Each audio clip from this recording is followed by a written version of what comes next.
You're listening to the Hazard Ground Podcast, with service members from across the military sharing their stories of combat and survival. And now, here's your host, Mark Zeno.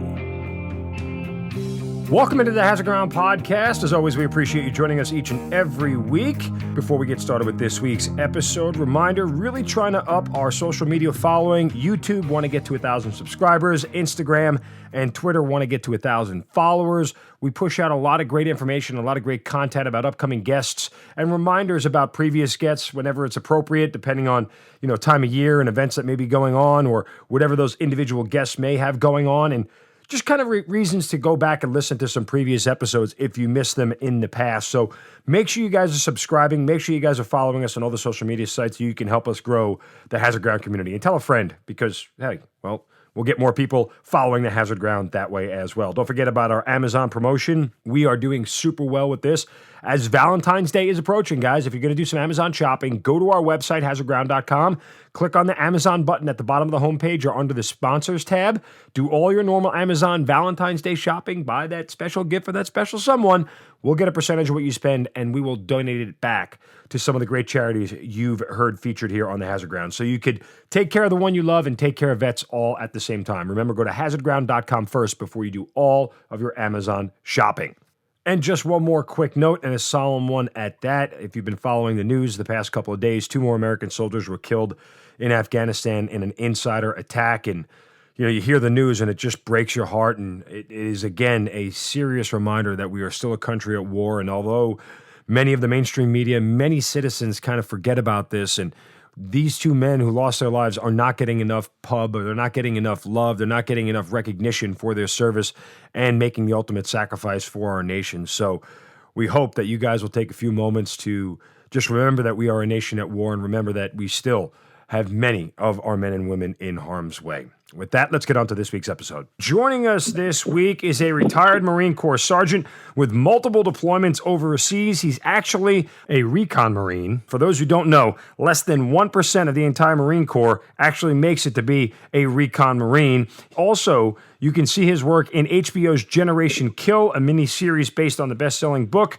by Evan Wright. As well, he has a book of his own called Hero Living. He is Rodolfo Rudy Reyes, joining us on the Hazard Ground Podcast. Rudy, man, thanks for being here.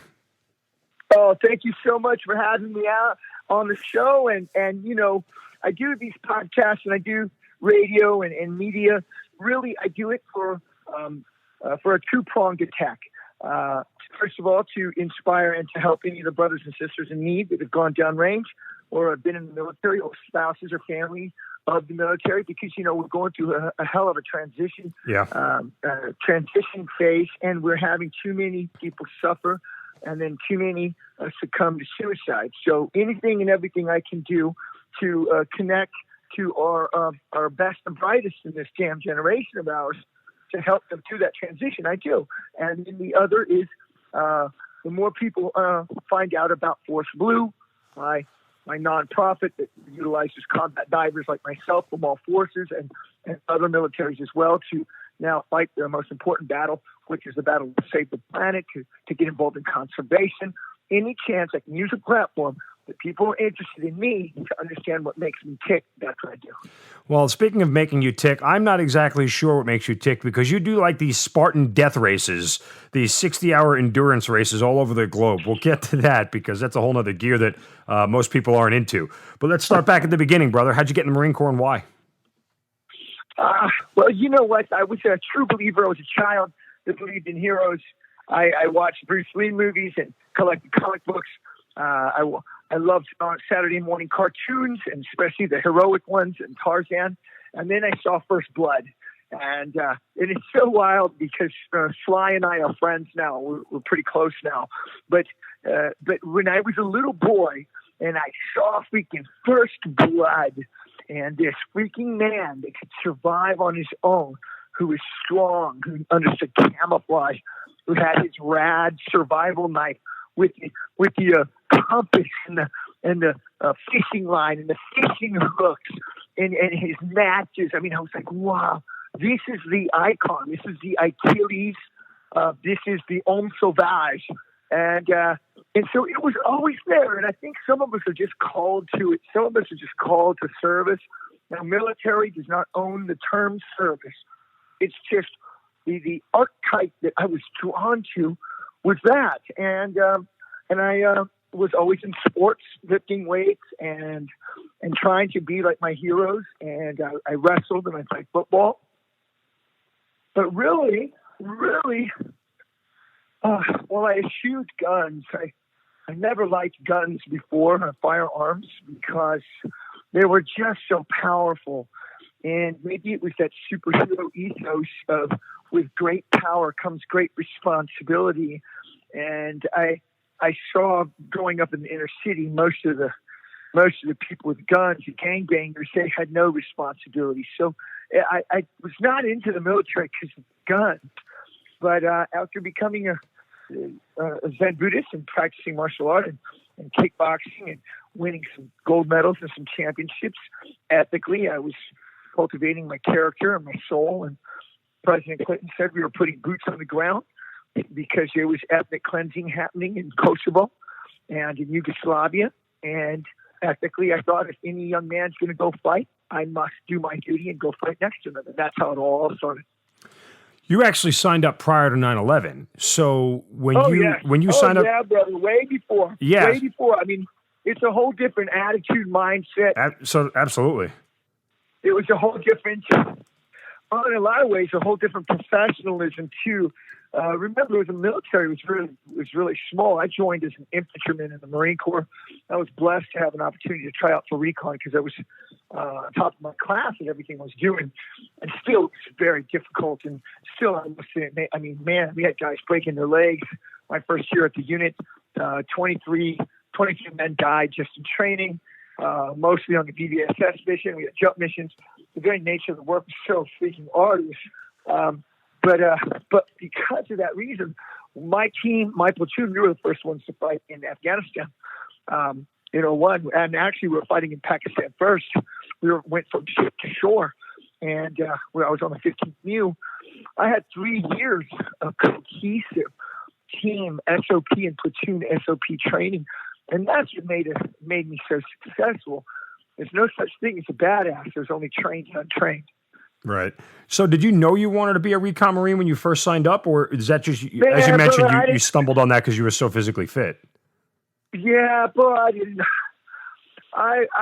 Man, just to be a Marine was very tough because it was the burden of leadership. I was always in charge. I was always pushing myself so hard, mentally and physically and spiritually. I personally thought that I did not have what it takes to be a Recon Marine because there was so much amphibious work. And me coming from Omaha, Nebraska and Kansas City, Missouri, I had no experience in the ocean, no real experience in swimming. I was a land animal. I was very scared. But when Recon came through and I got hooked up on Camp Guard at 1-1 in Forno, they wanted the best and the best, and I was the Iron Man and honor grad of boot camp and school of infantry, and they offered my name up. The corporal of the guard, who really believed in me, knew the infantry can be kind of stifling. Well, I was scared to try out, but my men, my super squad, they thought I was so badass. They still, they just thought I was the most badass dude. And out of shame, I tried out and I did all the ruck run and the running and the obstacle courses. I was so fast and dominant. By the time I got to the swimming pool, I was there for like half an hour to rest before everybody else showed up. And at that time, that next hour-long drown proofing and water treading with rifle and swimming bricks, at that time, it was the hardest thing I'd ever done in my life. And I don't know how I made it, but when I did, I went running to the call center. I called my dad, Rudy Reyes Sr., and told him I made it. I got a seat at ARS, and I have a chance to become a Recon Marine. And the rest is history, brother. All right, so where are you on 9/11? I was in the Persian Gulf. We're on the way to the Persian Gulf, past Timor. We'd already done a relief mission in Timor. I was on the mess deck drawing $10 tattoos for the infantrymen, so I can make those $10 phone cards so I could call my wife every week on the ship. That's where I was in my olive drab flight suit with my boy Emilio Ramirez, and I'm watching the towers get hit. But in my mind, we were watching the siege on the closed circuit television, and I kept thinking this is just the movie, The Siege with Denzel Washington. And as it's putting together in my head, and I'm drawing this cool picture of the Predator. I'm an illustrator. I was the illustrator of the team and the platoon, and I guess I'm quite renowned as the best field illustrator and field sketcher at that time in the Marine Corps. I think my drawings are still up at the Sniper School in Quantico when I went to Quantico back in the day. So I was drawing this picture of this Predator and with this dude's name on it. And I just couldn't put it together because it was so abstract. But the sirens started turning and the lights started coming on. And I saw some of the sailors on the mess deck that were from New York crying and screaming. And then over the loudspeaker, it's Recon and the SEALs need a report to the berthing. And it just started happening very fast, brother. Crypto got issued, pyro, ammunition, orders, and we started going into our deep recon phase, collecting information from the region. All right, so you now go where? I mean, are you part of the initial invasion into Afghanistan? Absolutely, man. First, we go to Pakistan, Jacobabad, to do counter recon, counter sniper patrols, and that's my very first combat patrol. Point man, completely tactical. We're running the perimeter, and then through the swamps and out into kind of a no man's land of farms and city called Jacobabad. And the reason why we're there is because we had to get all the Air Force assets, all of the British assets, all of our bringing all the powers to bear for the big push into Camp Rhino, and then ultimately we took Kandahar. And so that first patrol was the first time I heard the call to prayer in the morning, and I remember my bros that had been to Bahrain. Everybody in my platoon was stacked. I had Rangers, Scout Snipers. My team itself, 4 of the 5 of us were Scout Snipers. Some of my guys were drill instructors. These guys had been in the Marine Corps 8-10 years already to become Recon Marines. It was very hard to get to Recon in those days. And when the experience was stacked, so they called all Muslim countries Abu Dhabi land. And they're like, yeah, we're in Abu Dhabi land. And then that first time I hear that call to prayer, it was predicated first with these roosters. And I'm in this swamp of human feces and open sewage, because that's what you do in patrol during the day. You harbor up in the nastiest place possible so no one will come looking for you. And then I'm hearing the roosters crowing, and then the animals and the jackasses and the donkeys braying, and then I hear the Allah Akbar, and it was so creepy, it's so scary, and I knew I was far, far, far, far from home.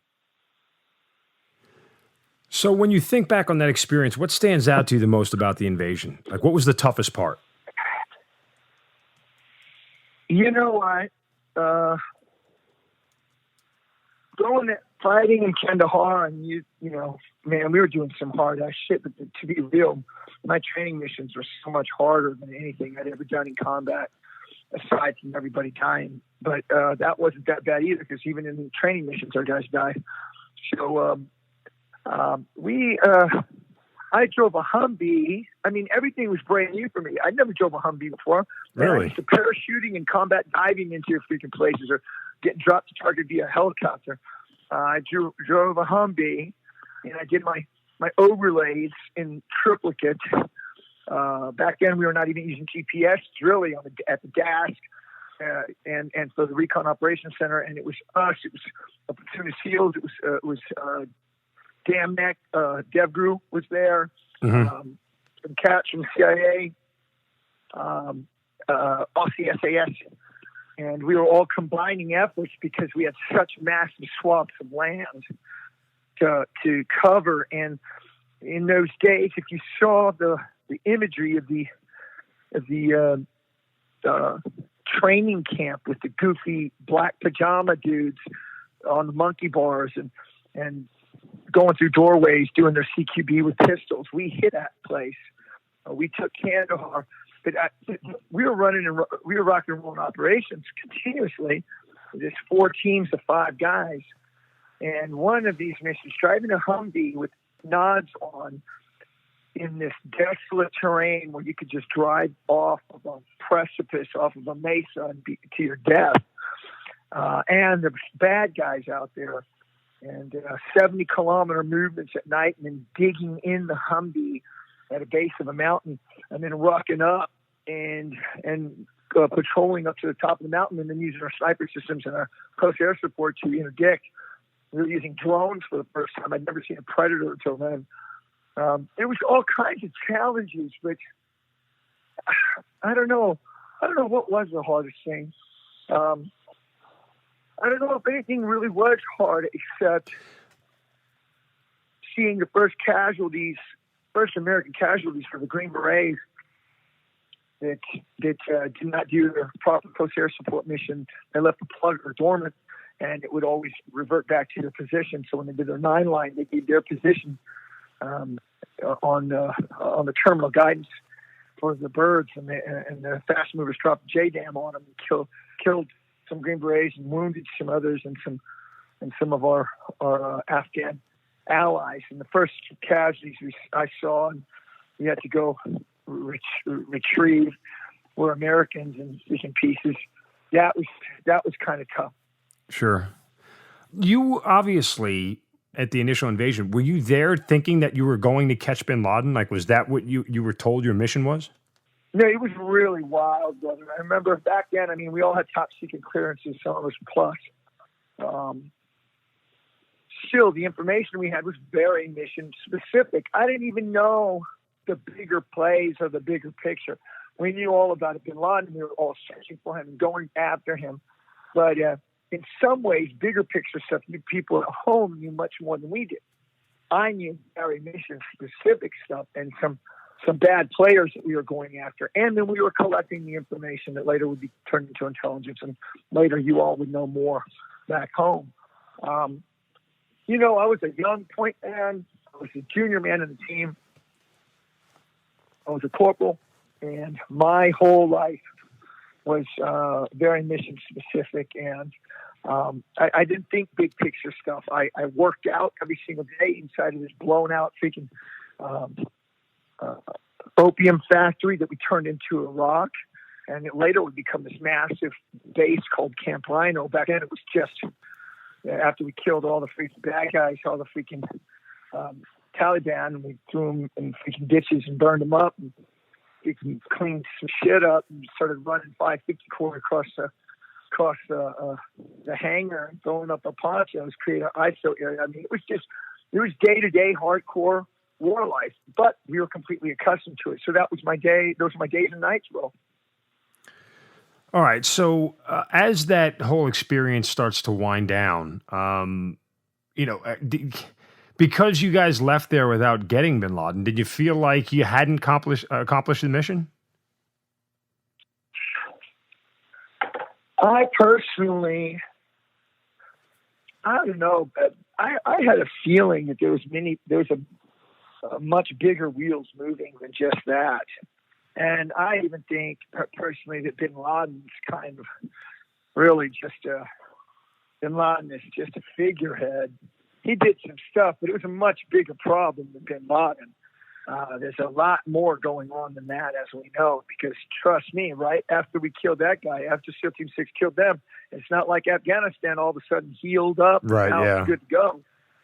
So you know what? I was wise enough to know then that, and I had I knew then that it was far from over, and I wasn't even sure exactly why it began, except there was a bigger play with the opium.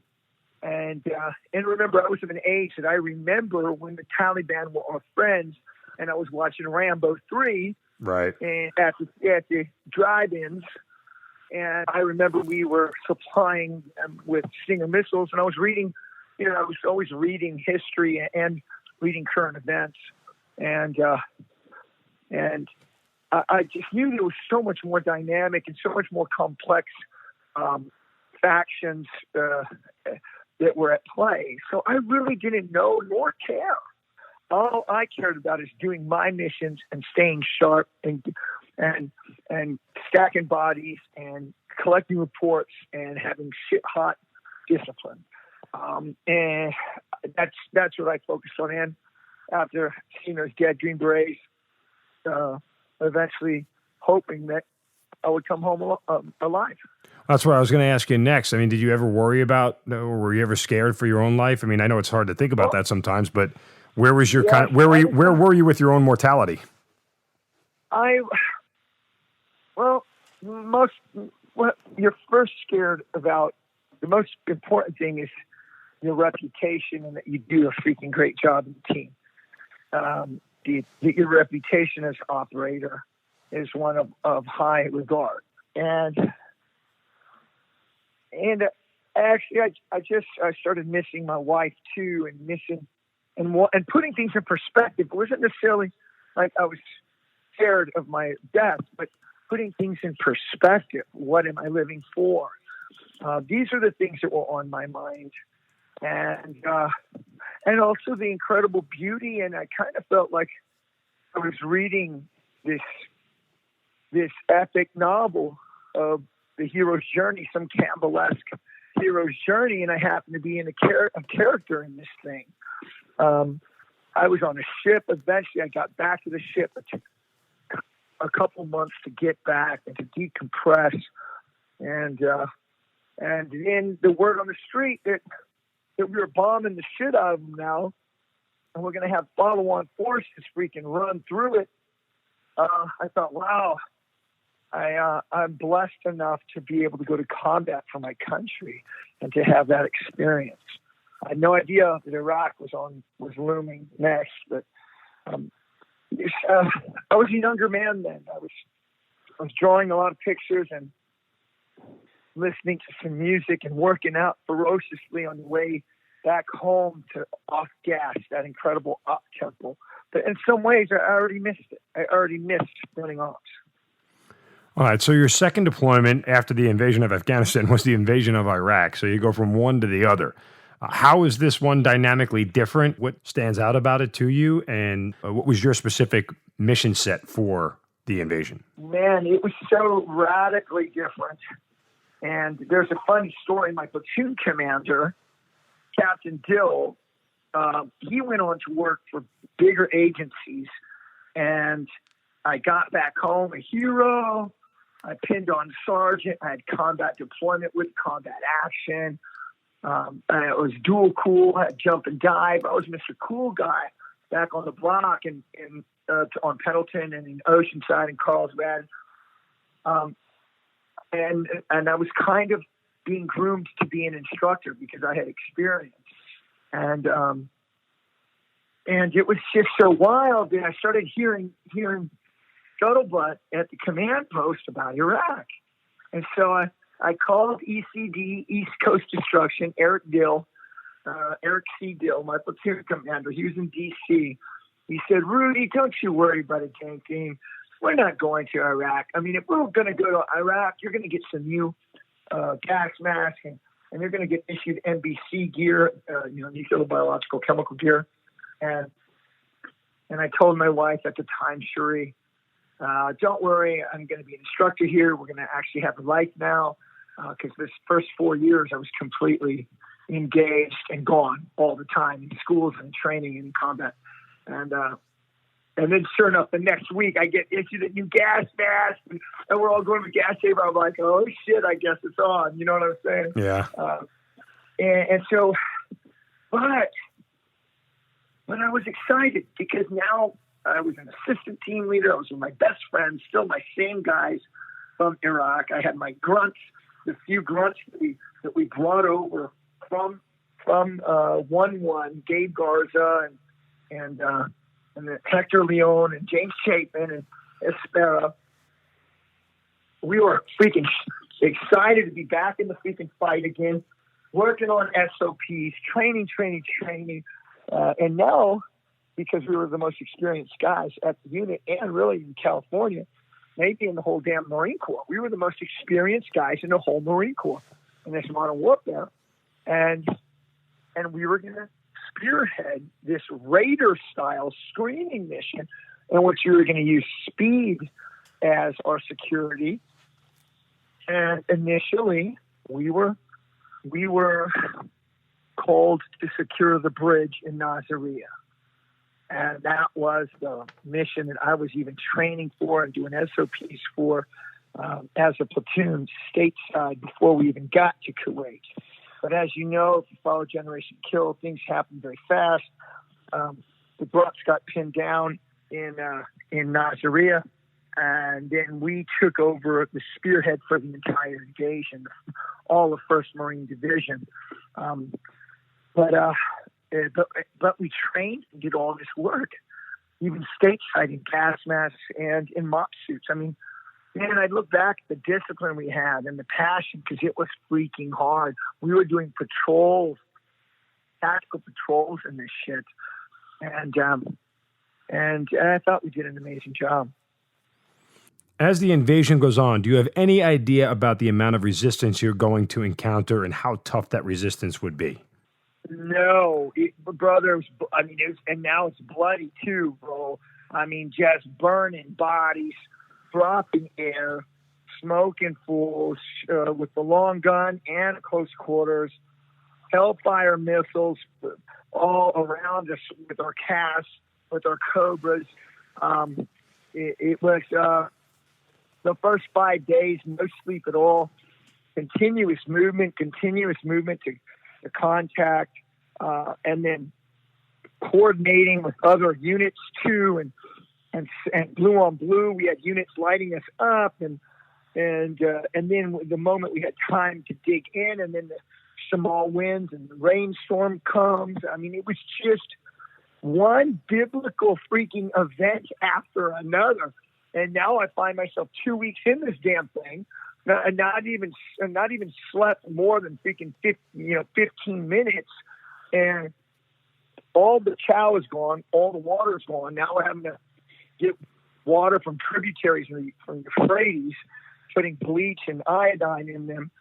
Brothers, due to the burning bodies and burning shit of people and metals, we end up getting dysentery. Everybody in the platoon gets dysentery but me. Everyone's freaking diarrhea and vomiting in these mop suits, and we're still fighting on. We had no idea. Time was slipping away from me then. Some of the battles and some of the engagements, I sometimes only remember when my friends bump into me that I haven't seen my bros in a while, and they tell me about this shit hot thing or that shit hot thing, and I'm like, wow, that's right, we did that. And it was heavy, man. It was really heavy. All right. So how long do you end up staying there on that second deployment? Well, we chopped our way to Baghdad, I believe, in 3 weeks. Yeah. And I was out there on that freaking rooftop. It was actually a building, like the 4th or 5th floor, with Chris Kyle and him and his SEAL bro were on one corner. We were on another corner. We were stacked heavy with snipers. And it was wild, man. It was wild, all the historic stuff that was happening. I will say this. I operated with all kinds of people, and I never operated with anybody with more discipline and more professionalism than Recon.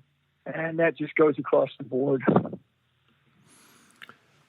So that deployment ends. You come back to the States for a little bit, and long story short, you end up getting back to Iraq for Fallujah and Ramadi. When exactly does that happen for you?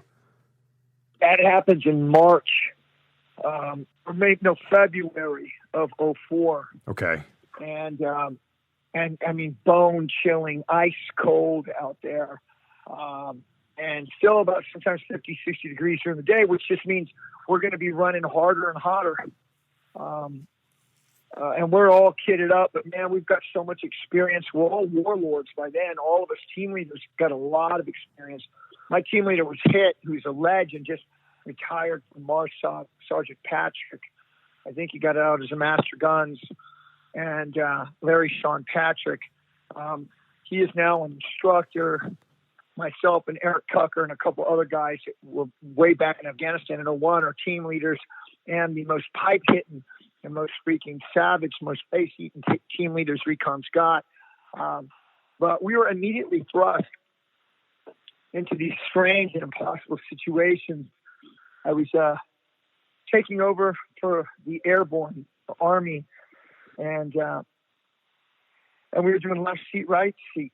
And the Army at that time, because they had begun that insurgency, they'd begun fighting that insurgency, they were getting tracked with IEDs and sniper fire and RPG and machine gun initiated ambushes, and they were running scared, and they were driving as fast as they could everywhere.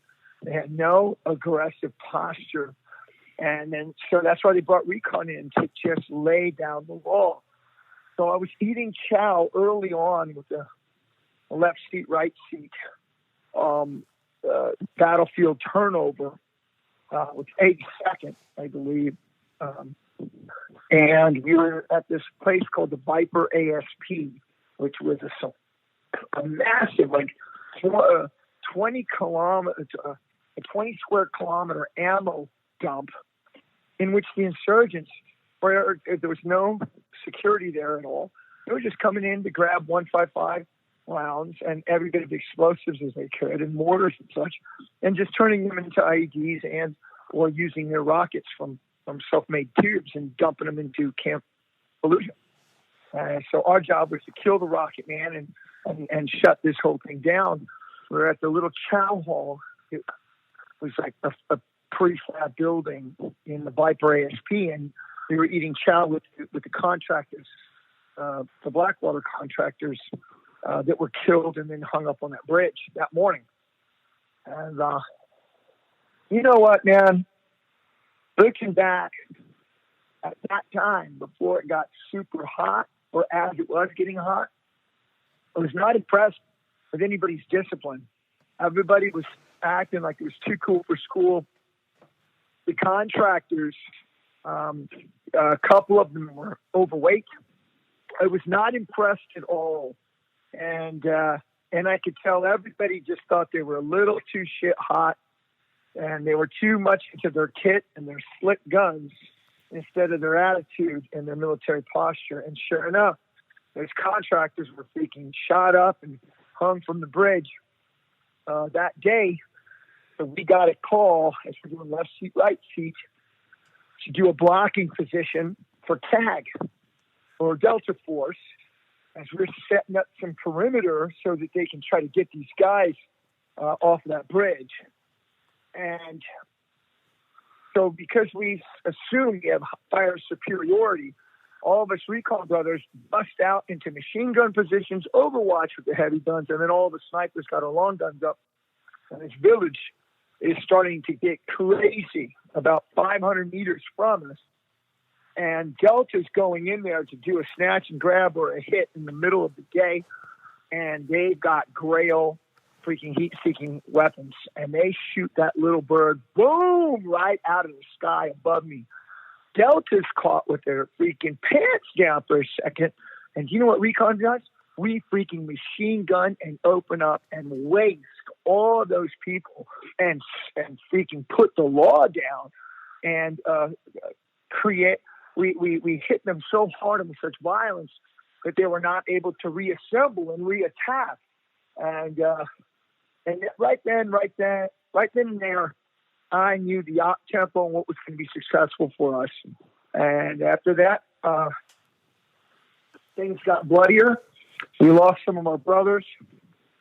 Battalion commander completely took off the collars and chains, and I did every kind of mission you can imagine. Kilo inserts, we did a jump mission. I did continuous sniper missions, and then I did something called Operation Trojan Horse. Well, my team, my platoon was chopped away to an ODA unit with CIA assets, and we became hunter-killers dressed as locals dressed as foreign chow hall workers and laundromat workers and contractors to be bait for this insurgency so that they could try to kidnap us, and we would kill them close quarter within feet of each other, and then collect information on all their comms and such, and then do direct action hits at night to minimize the collateral damage and to be very precise and very direct in cutting the head off the snake. And that's what I did for the next 7 months. So it was a blur. I was climbing bridges in the cover of darkness with explosives that I'd rehearsed for a week and blowing up bridges with freaking bad guys coming across. We were doing close quarter combat. We were doing long gun work, close air support as well. I mean, anything and everything. And to our team, our platoon's credit, Captain Von Krause, and some of my other brothers, we brought all of our men home alive in my team and my platoon, and we were doing the most bloodthirsty stuff out there. So when that ends in late 04, how quickly do you get back for Ramadi in 05? I was actually 04, and during that deployment, I was chopped between Ramadi and Fallujah and TQ. I was floating all over that Simi Triangle. I finally get home, I guess, 9 months later. And I had re-enlisted before, and my enlistment had come up. And so I chose to extend with my team. What's so wild, when I finally get home, I'm already out of the Marine Corps.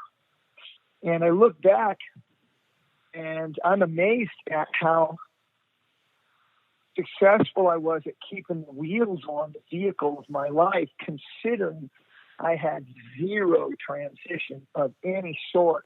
I was speaking, stacking bodies and eating off faces, and in this complete hunter-killer warlord mindset, and had been doing this hard work. And then after my last heavy op, I think I was home 2 weeks later, and I was out of the Marine Corps. Go back to when you lose some of your guys. Everybody reacts differently to that, but you seem to have this very mission-focused mentality where you understand some of that is just kind of the cost of doing business. The old, if you want to make an omelet, you got to break a few eggs mentality. Was there anything about that was ever emotional for you? Yes. Well, what was the worst was this. Probably the worst is that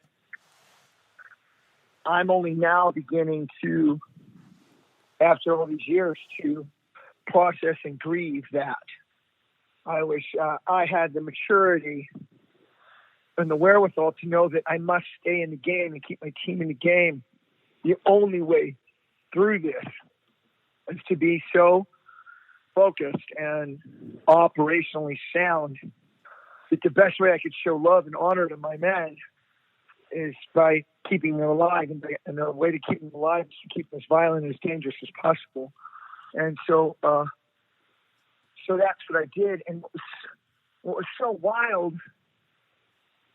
well, I was getting pulled out of this very hard sniper mission, and it was around March. It was very cold, and I was in the Euphrates, in the grasslands there, and the water table was really low, so I was soaking wet on my belly for 3 days, and then at night, laid up freezing, and during the day patrolling. So I was sweat soaked and soaking wet, and the wind's coming in and so cold. I remember when the sun would come up, I would just creep out my left hand, my support hand, to try to get some sun on it, on the fingers, and then switch up my shooting position and do the same with the right hand. And after 3 or 4 days, we were all vegged up. We were extracted by I believe a CAT team got to my platoon. It was at a mobile rock, Recon Operations Center, a snap rock that we made, loaded up in my vehicles, which were open except for these half iron door or half armored doors. Our heavy gun up top was really our security, and we're patrolling back through this hamlet called Al Karma, get back to the mech, and I was very fatigued, bone tired, very cold, and I still panted up, and I recognized immediately we were being channelized in these roads that were skylines, because the little fields were like in a honeycomb underneath us, but the grade of the slope was too dangerous. If you didn't drive your Humvee exactly correct, you might roll the freaking Humvee. And I looked, I'm on the passenger side. I'm the team leader, my assistant team leader, Bo Lyson, is on the left. And I see these women. I'm looking in G's eyes, and I see his eyes flash over my right shoulder. I look over my right shoulder. I see a woman and 2 kids running in a little mud hut. And I just know something. I saw the flash of the woman's eyes, and I saw pure fear. And I just happened to look to my left, and there's an RPG team right across the canal, about 30 feet from me, and they shoot an RPG right at me. I think this is it.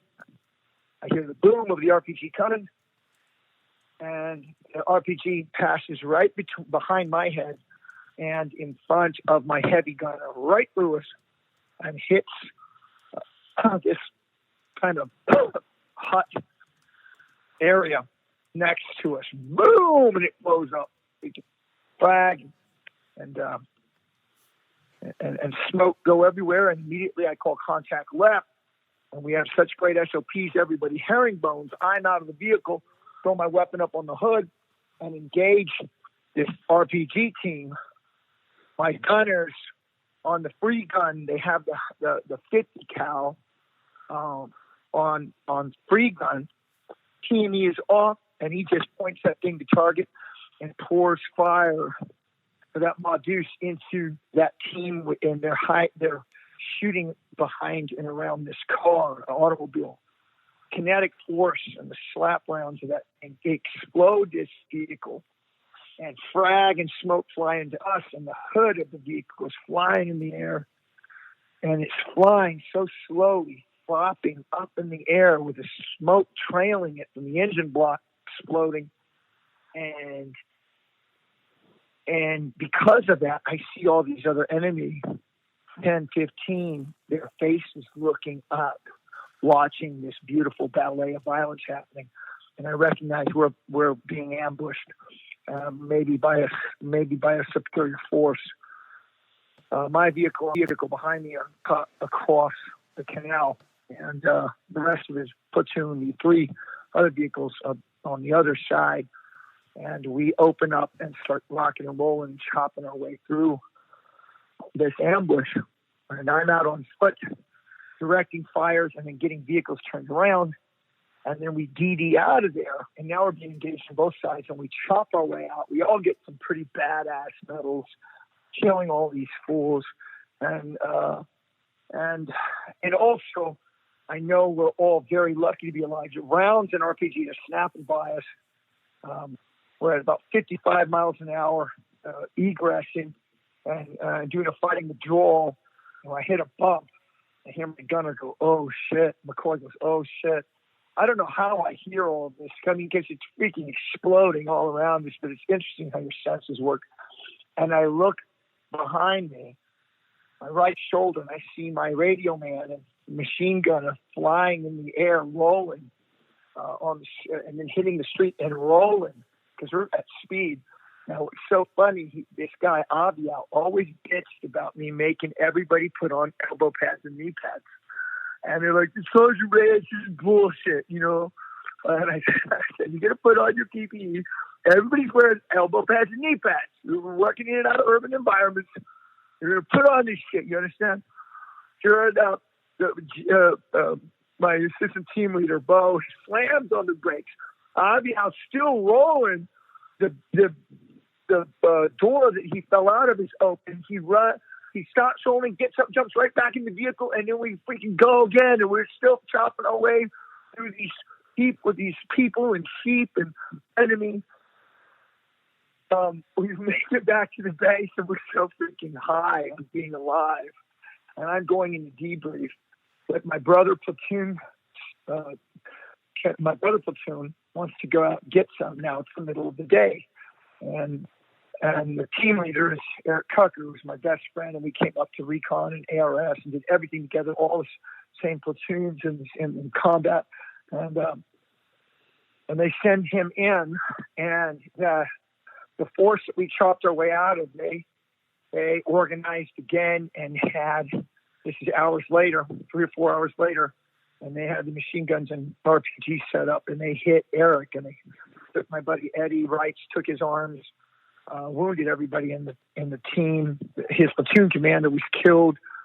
Had to get back from debrief immediately back in to go cast it back and chop him out, and it was just immense, because as we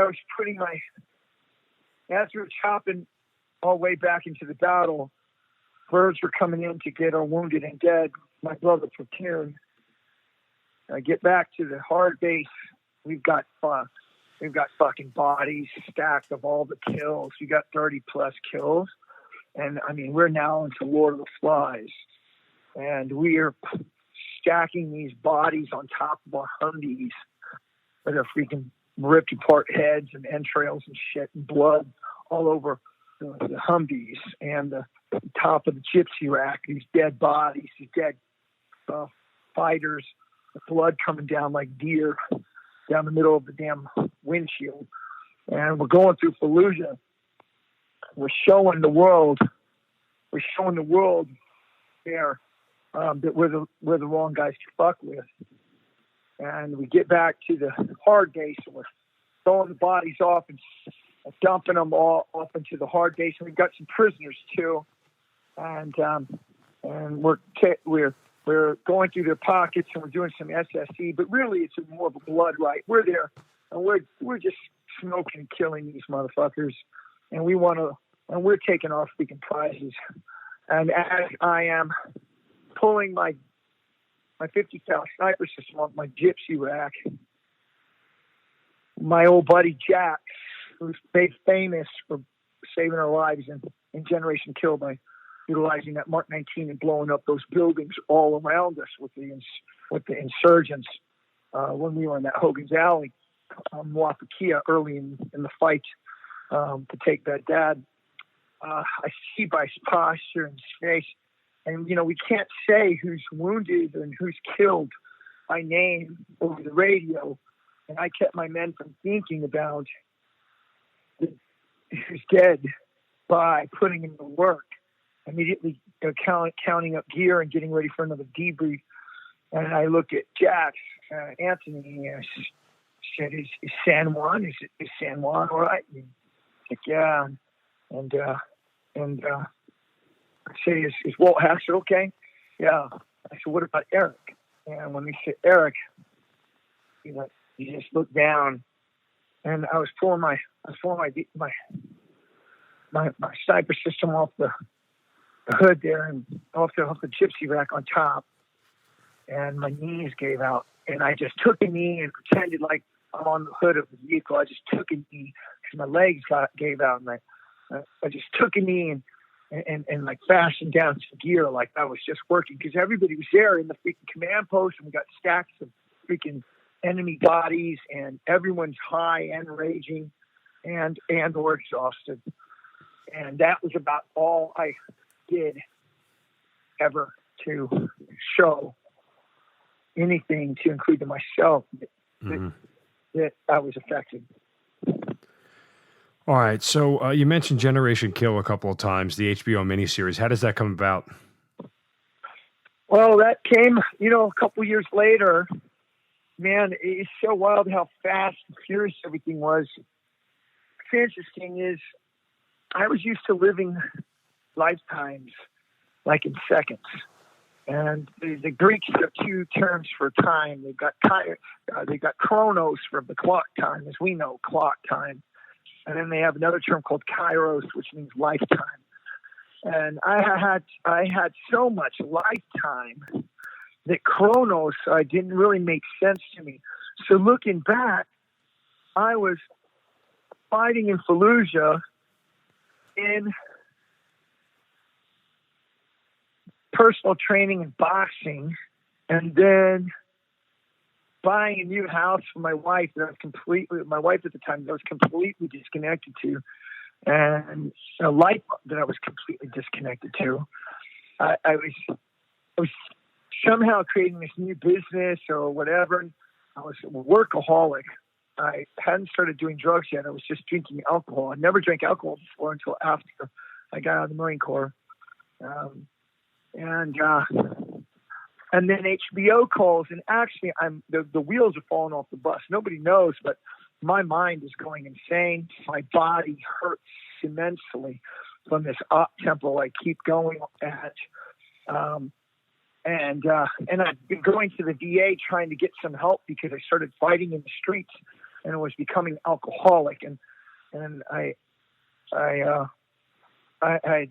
almost killed a man in a bar fight. Then I fought a few other times just on the street for somebody looking at me wrong. Behavior that I never had before, completely disassociated to everybody in my life except the clients and the work and the operational pace. And so when HBO called, they needed somebody to help organize Dog and Pony so that the production could see what Recon's about. It was like a shining light for me to bring some kind of hope back to my life, in which at least my Recon unit, who I loved so much, has really been the only love of my life that I could count on. I could do something of service to it. And that's how it all started. I put together a big trip in Pendleton, and we did a Dog and Pony with all of our assets. We did ground trooping and combat water survival. We did obstacle courses, hand-to-hand. We did some weapon stuff. And HBO, I guess, fell in love with me because I was so good at putting things together, and they wanted me to teach and train the actors. And that's how Generation Kill started for me. But when we got to filming, and first of all, the actors were fantastic with training, and they took it all so seriously. So did we. Eric Tucker and I were the instructors. When I was filming, they were asking me to be Sergeant Reyes from The Invasion, but that Sergeant Reyes was long gone.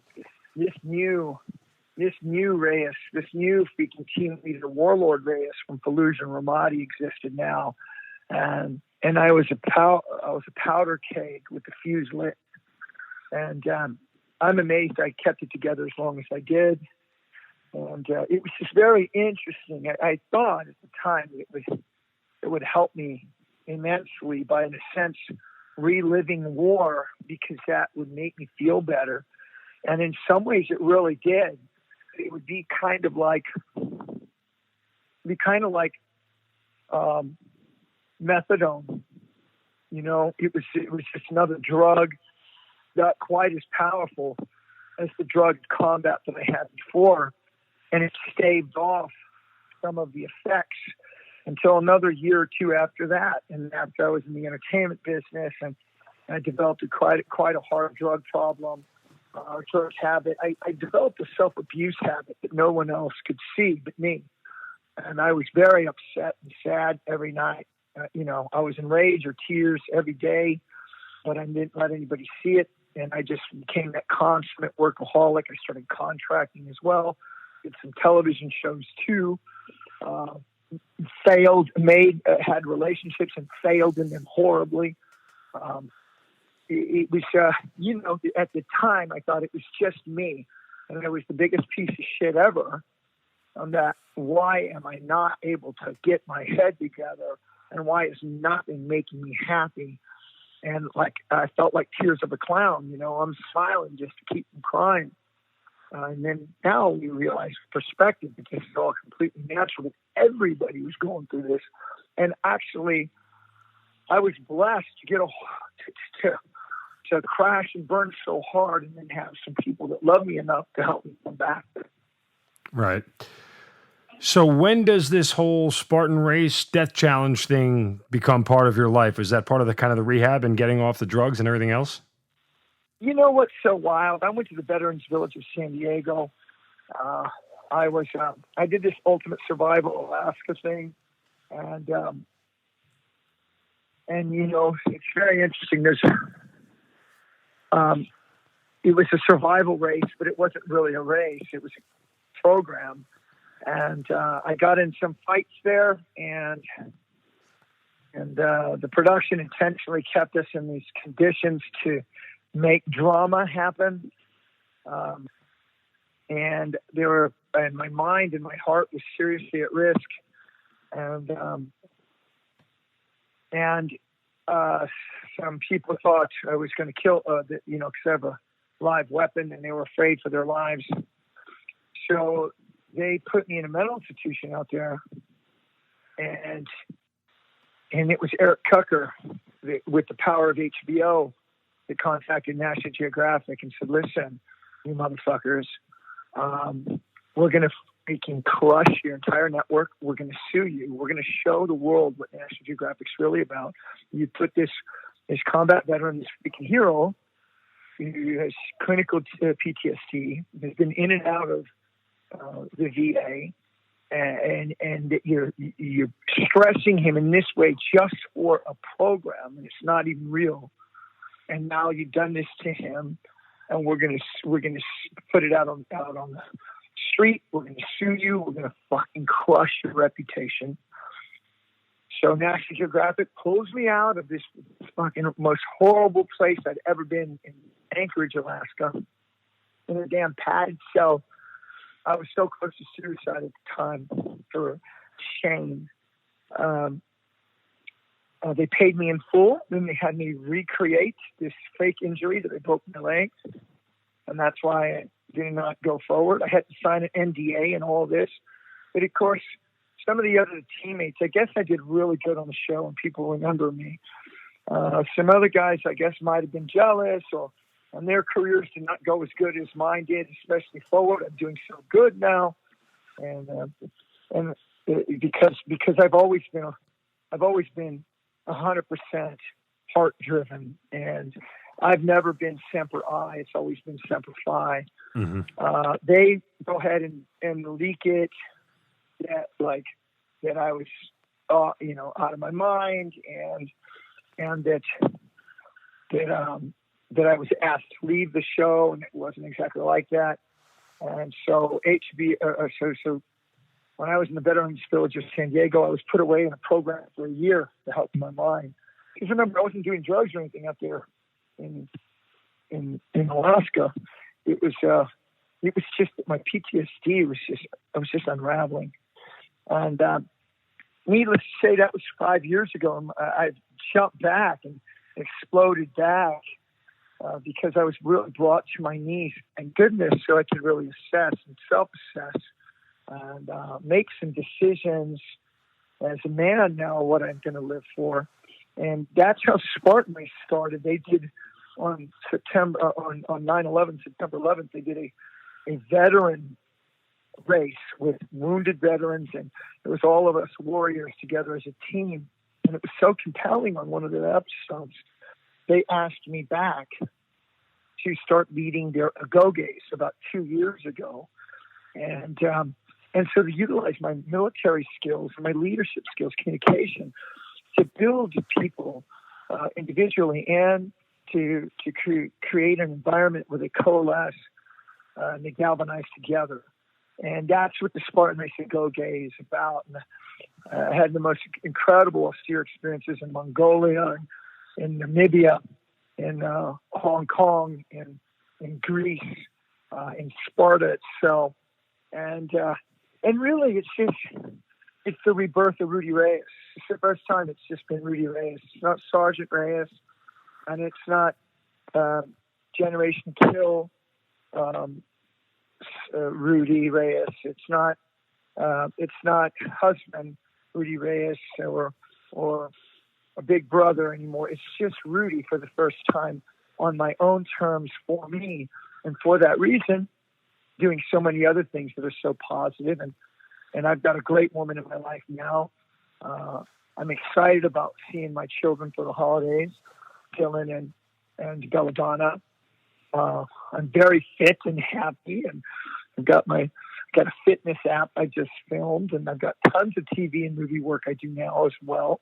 I couldn't be better, but it took me getting back down into the mud, the real mud and the sweat and the grind and the blood of my life to wash it off and get into that river of life again, and then and become clean in that river. And now I'm back on the bank, and I'm making steps, and I'm making moves, and I'm reaching for that high ground. So let me ask you about the PTSD portion. You know, I mean, one, when you think back, how long did it take you to recognize that you had it? And two, you know, is it something now that you wish you had given more credence to earlier? You know what? I denied it forever because of the survivor's guilt of my brothers that are dead, Jesky and First Sergeant Smith and Caruso and Bodoni and then Eddie's lost his arms and Eric lost his mind. And so I just kept saying, you know, Rudy, you got it so easy. You know, you're not hurt enough. You're doing just fine. You just need to get your shit together. Absolutely. Sadly, during those Bush years when we were in such heavy combat, nobody was talking about this. And there are many from my generation of those heavy, fast and furious wars that were left by the wayside and have taken their lives. And it really took me creating Force Blue. By creating Force Blue, my nonprofit that utilizes combat divers and commandos, amphibious commandos like myself to do ocean conservation, to be around other of my brothers, Sergeant Sparks, the legendary Recon Marine Ranger, who is now the highest decorated pararescueman of all time, and my pararescue community, my SEAL community, Jeff Gum. I got this guy, Kaj Larson, who's absolutely a brother of mine too. And we were all getting our bros together. I've got a young man that is my protege. His name's Paul Wayman, and he was in a sniper platoon and a grunt, and I trained him when he was 18. Getting us all together, recognizing we're all going through these same things because we all are affected, and it's natural. And PTS, as Grossman says, it doesn't have to be PTSD. Let us turn it into PTSG, post-traumatic stress growth. Let's go into the growth aspect of it and understand that these are sacred experiences, and we have a depth of knowledge and wisdom from the agony and the ecstasy. And let us use that to empower ourselves and our people. I've been on a steady climb for the last 5 years. Thank you, Rick Elder from Beyond Clothing, a Ranger brother of mine who was the first guy to take a chance on me and give me a job after I got out of the Veterans Village of San Diego. And I mean, now I'm back doing big screen stuff. I got a project I'm doing with History Channel really soon, shooting video games too. I mean, but it took me to really wash all of that off, and even to say to myself, I need help because I can't do it all myself. And it's such an interesting conundrum. If you know a little bit about my media and the impact that I have in the veteran community, I have thousands reaching out to me every single day.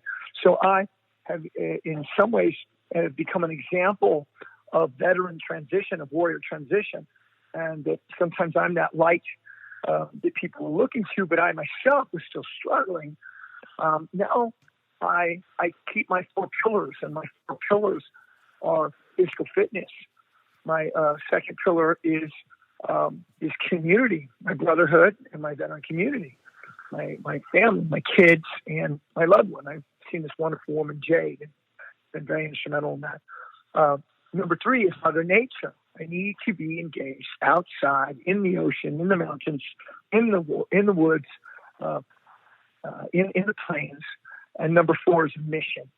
A mission of virtue, something I believe in totality, something that is my magnetic north that I continue to pursue towards.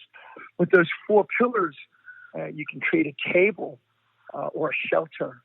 And I'm strong enough now and wise enough, because I have some perspective. If any of those pillars are shaky, then I reach out for help, and now I have a support structure of brothers and sisters that are there for me. This is what works for me, and I use it and show it by example in hopes that it gives some strength and it gives some healing to the other brothers and sisters out there.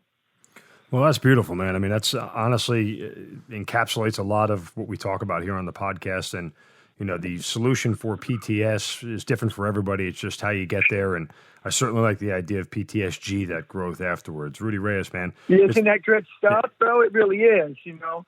No, it is. I mean, and I think it encapsulates it because, you know, the label of a disease gets such a bad rep, Yep. and it sort of brings it to a negative place. But if you talk about growth, it's always something positive. And sometimes that first kind of mental hurdle, clearing it, thinking that you're growing, not necessarily fixing something that's broken, may be a big part of the reason why people could succeed. So I definitely, that's a great way to great. put it. Yeah, that's a wonderful way to put it. It's broken. We're not broken. We're scarred. Yeah. You know, scars, those things are things that we have honor about and we're proud of. Sure, they hurt. And if we've got frag in us, emotional and spiritual frag, we cut that shit out and irrigate the wound and pack in some antibiotics and we heal it. But there will be a scar and we will remember it. But at least when we touch it against a freaking chair or we're moving through a hallway, it doesn't hurt anymore. You know what I'm saying? Right, yeah. Well, listen, man, I love your story. Thank you so much for being honest and sharing it with me. And your message out there is clear, and people know where they can find you and get a hold of you. And I certainly thank you for being part of the Hazard Ground. Oh, you're welcome, brother. I hope it was a great podcast, and thank you for having the patience and the understanding to get me on here, because really it is about helping the brothers and sisters in need. You know, we're just having too many of them succumb to suicide, our best and brightest of our generation. So I'm here to do something about that. Rudy Reyes, thanks a lot, man. You're welcome, brother. Much love. You've been listening to the Hazard Ground Podcast, hosted by Mark Zeno and produced by Matt Pasquarella. If you have an interesting story to tell and you'd like to be on the show, send us an email at hazardgroundpodcast@gmail.com. And if you like the show, don't forget to subscribe, rate, and review on iTunes. Thanks for listening. We'll see you next time.